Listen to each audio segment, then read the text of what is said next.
Labadiena visiems. Kai mūsų mokykla buvo pakviesta pristatyti sėkmingą patirtį, tai pirmiausia mes kreipėmės į savo mokytojus ir paprašėme, kad kiekvienas mokytojas užrašytų vieną asmeninę sėkmę ir vieną mokyklos sėkmę, kokia yra jo nuomonė. O mokinių paklausėme, kas tave labiausiai džiugina šiais mokslo metais. Ir kai suplaukė visos tos nuomonės, mes pradėjome grupuoti. Jos beveik visos ėjo į modelį mokomės kitaip. Tada pirmoji mintis šovė, kad mes negalim jums pristatyti šito modelio. Todėl, kad laikas šitos sėkmės dar nepatikrino. Ir modelis tik tai įsibėgėjęs yra. O aštuntokai tą savaitę stengiasi valdyti įmagnetintų žodžių mokymosi strategiją. Ir mes ją pasinaudojame. Iškėlėme savo klausimą, o kokiasgi mokymosi sėkmes patikrino laikas mokykloje.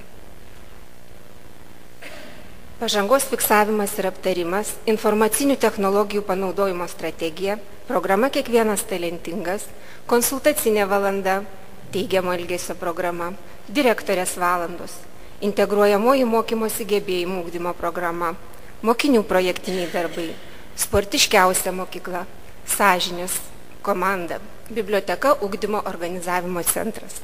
Dabar pagal šitą strategiją mums reikėtų visus žodžius sudėti į vieną sakinį ir parašyti pagrindinę mintį. Bet mes neparašėme to sakinio. Mes tiesiog vėl iškėlėme klausimą, kas sieja visas šitas mokyklos sėkmes. Mes visą laiką ieškojome savito kelio per žodžius, mokymasis, kokybė, pasiekimai, džiaugsmas, partnerystė, atsakomybė, saugi aplinka, kiekvienas. O kasgi yra modelis mokomės kitaip? Tai yra tas savitas kelias, kurį mes grindėme ant sėkmingos patirties ir visą laiką galvojame apie vertybinės nuostatas. Modelį mokomės kitaip sudaro kiekvieną mūsų dienos dalį. Kiekvieną dieną sudaro 5 dalis. Visas jas jungia bendrųjų kompetencijų ugdymosi programa. Ar jinai yra ta gija, ant kurios mes suversime mokymosi sėkmes? Mes labai norėtume. Ir dabar mes norėtume jums parodyti modelį mokomės kitaip. Mes dirbame praeitą savaitę su mokytojų komanda, norėjome jums sukurti filmuką ir vaizdžiai parodyti. Taigi, šiandien yra šito filmuko premjera.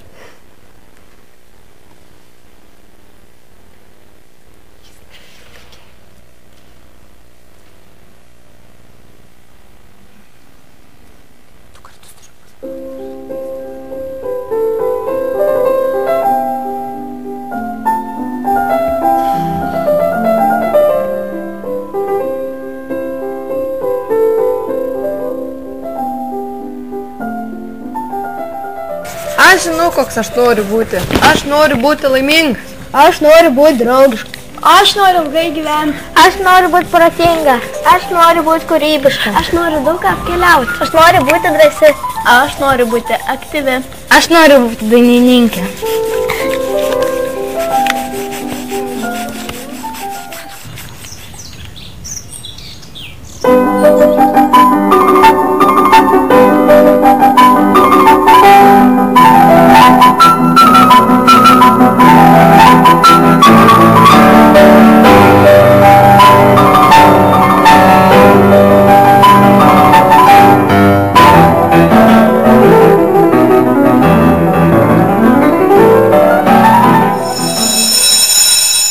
Į visas pamokas ir dienos veiklas integruojamas bendrųjų kompetencijų ugdymas. Kad integravimas vyktų tikslingai, mums reikėjo sukurti priemonės ir organizuoti mokytojų mokymąsi. Kur yra spragos ar nevienoda samprata, parodo mokytojų įsivertinimas ir mūsų pačių mokykloje atliekami mokinių darbų ir mokymosi proceso tyrimai. Įsivertinimas ir tyrimų rezultatai daro įtakos mokytojų mokymuisi. 1997 metais parengta integruojamoji informacinių gebėjimų ugdymo programa peraugo į mokymosi gebėjimų ugdymo, o 2009 metais jau turėjome integruojamąją bendrųjų kompetencijų ugdymo programą. Kasmet ji tobulinama. Norėdami stebėti individualią kompetencijų ugdymosi pažangą, nusprendėme sukurti gebėjimų knygeles, kompetencijų žemėlapius, žinovų ženklelius. Priemonės bus naudingos ir savos, jei jas kurs patys mokiniai. Klasės draugai mane išrinko būti lyderio grupėje. Toje grupėje gali būti 5-8 klasių mokiniai. Mes su grupės vadovė net 3 mėnesius bandėme suprasti, kas yra kompetencijos ir kam jos yra reikalingos. Mes po tų užsiėmimų eidavom į klasę, ten viską papasakodavom draugam ir mokytojai. Tada mes ėjome kurti kompetencijų žemėlapius. Kiekviena klasė balsavo, kokia kompetencija atspindi asmenybę. Pavyzdžiui, mokėjimo mokytis kompetencija yra Algimantas Čekuolis, o pažinimo kompetencija yra Gustavui. Ir mes dar balsavome ir kūrėme kompetencijų šūkius ir simbolius. Tai mes sukūrėme tą visą žemėlapį. Kovo mėnesį pas mus atvyko ekspertai iš Anglijos. Ji mus mokė kurti gebėjimų knygutes. 5-okai, 6-okai kūrė savo knygutę, o 7-okai ir 8-okai kitokią. Tose knygelėse mes kiekvienas žymėsime savo sėkmes, rinksime antspaudukus ir įsivertinsime, o mokslo metų pabaigoje iš kiekvienos klasės išrinksime dalykų žinovus, kurie gaus ženklelius, kuriuos mes patys sukūrėme. Aš asmeniškai labiausiai norėčiau gauti socialinės kompetencijos žinovo ženklelį, nes tokie žmonės moka bendrauti ir bendradarbiauti. Kūrybinė praktinė laboratorija skirta bendrųjų kompetencijų praktiniam ugdymuisi. Kiekviena savaitės diena skirta vis kitai veiklai. Viena diena skirta sportiniai veiklai, kurią visi vieno koncentro mokiniai pasirenka pagal savo poreikius. Kita kūrybinės praktinės laboratorijos diena – skaitymo diena. Skaitymo dieną visi vieno koncentro mokiniai skaito grožinės literatūros knygas. Skaito grupelėse ir individualiai, savarankiškai ar su skaitymo vadovu. Skaitymui panaudojamos tradicinės ar susikuriamos mobilios erdvės. Šią veiklą organizuoja pasirengę mokytojai, skaitymo vadovai. Mokykloje buvo sudaryta klasės bendruomenės stiprinimo programa. Kiekvieną savaitę mokiniams organizuojama skirtinga veikla. Pirma mėnesio savaitė skirta savęs pažinimui, antroji socialiniai praktikai, trečioji profesiniam orientavimui ir ketvirtoji direktorės valanda. Įgyvendinant savęs pažinimo veiklą, mokiniai ugdosi asmeninę kompetenciją, tai yra gebėjimą pažinti save, gebėjimą planuoti savo veiklą, prisistatyti. Kiekvieno užsiėmimo metu mokiniai aptarė, kokią pažangą padarė, pildo kompetencijų gebėjimų knygelę, planuoja klasės pristatymus direktorės valandai.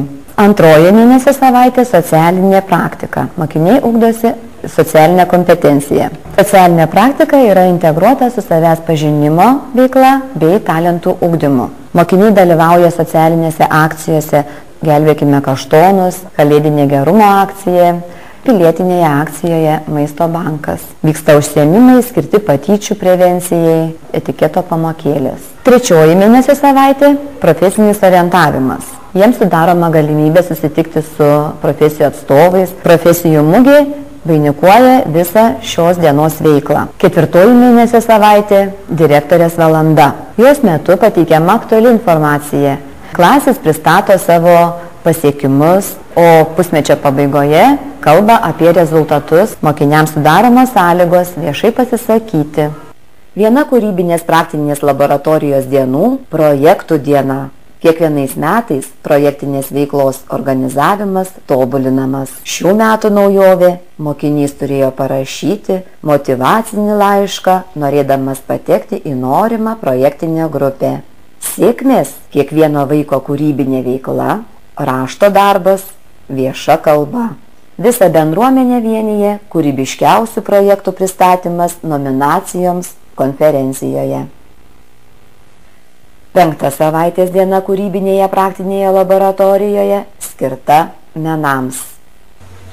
Iš mūsų mokykloje vykdom 17 veiklų, aš galėjau pasirinkti tik vieną ir pasirinkau papuošalų gamybą. Šios gaminius galite pamatyti čia, tai yra auskarai ir keli pakabukai. Šios gaminius mes aukosime labdarai, gal dar nenusprendėme kur tiksliai, tikriausiai nakvynės namams arba moterų kalėjimui, o kitos grupės tikriausiai ruoš parodas koncertus.